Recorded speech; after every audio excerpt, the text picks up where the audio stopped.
It is back. Baby, the sequel series to Solo Leveling. Solo Leveling Ragnarok is here, but we only get 3 minutes. That's all we get. Ready? Start. Now, it's important to note, to read Solo Leveling Ragnarok, you have to have read Solo Leveling. Important story aspects of Solo Leveling Ragnarok are incorporated from very important story aspects of Solo Leveling. So to understand Solo Leveling Ragnarok, you have to have read Solo Leveling. It's like reading the second book of Harry Potter before the first. It's not going to make sense. You have to read the first to get to the second.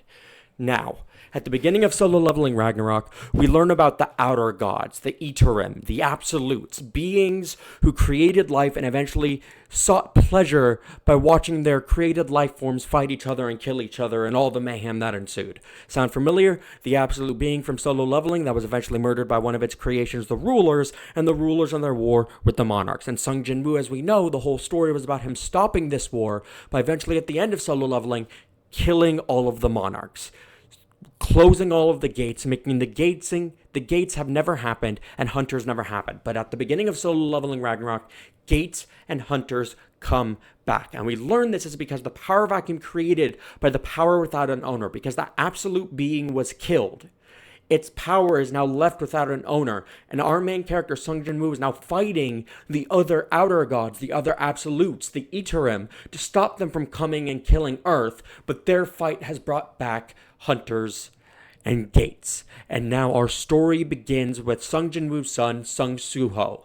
And Sung Jinwoo sent Beru, remember the ant from Solo Leveling? He sent Beru to be with Sung Suho, unlock his memories that were sealed. And now we see the fight of Sung Suho growing to be the hero, because Sung Suho unlocks the leveling system that Sung Jinwoo left for him. So again, it is Solo Leveling. Now, the best part about Solo Leveling Ragnarok, in my opinion, is they didn't just incorporate and create a carbon copy of the old story.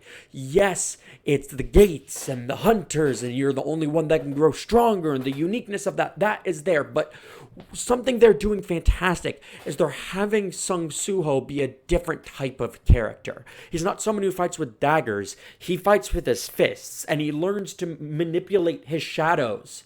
His shadow soldiers that he can arise. He uses the same word as Sung Jinwoo. He uses arise to create gauntlets that he fights with. And eventually he's taking a whole new path where he gets a quest to recruit the descendants of the other monarchs that were killed. And we start with the monarch of Fang's Khan and his descendant, a little wolf that Sung Suho can now fuse with. And it is awesome. The art is back, the story is back, and Sung Suho's goal, as Beru says to him, if you want to reunite with your parents, level up. So it's a story of him going from zero to hero again, starting from zero, leveling up, but this time he has a guide and a goal. It isn't a mystery of what the power is. Looks like we're out of time. Thank you guys very much for stopping by. I wish I had more time. Check out Solo Leveling Ragnarok. Read Solo Leveling. It is my favorite Manhwa manga ever. And Solo Leveling Ragnarok so far has not disappointed. Check it out. And I hope you guys have a fantastic day.